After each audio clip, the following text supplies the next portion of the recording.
सभवा में बैठले कवन पापा बेटा से अरज करस, बेटा से अरज करस हो।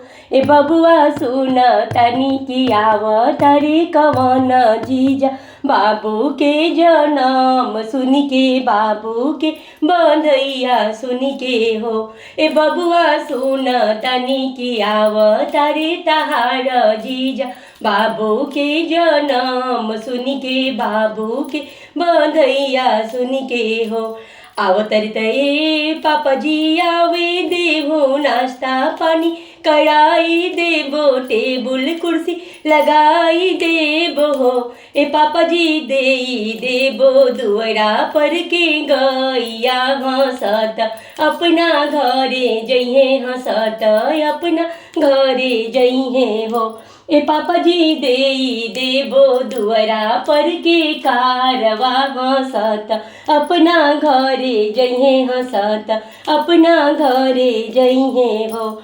मचियन बैठली कवन सासु बहुआ से अरज करसो, मचियन बैठली अपन सासु बहुआ से अरज करसो। ए बहुआ सुन तनी की आवतारी दुलारी धिया बाबू के जनम सुन के, बाबू के बंधैया सुन के हो।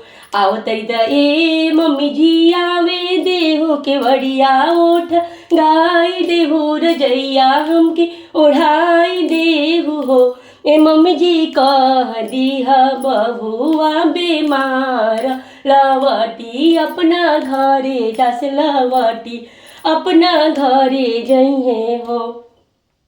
राजवा के जनमल हमारा बेटा कुर्सी टेबल लगाई देले, नाश्ता पानी कराई देले हो।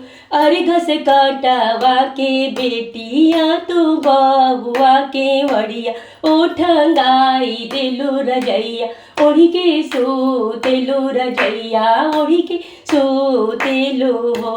अरे बहन बेचवा के दिया वा तू बहुआ के वड़िया ओठंगावेलू रजैया ओढ़ी के सोतेलू, रजैया ओढ़ी के सोतेलू हो।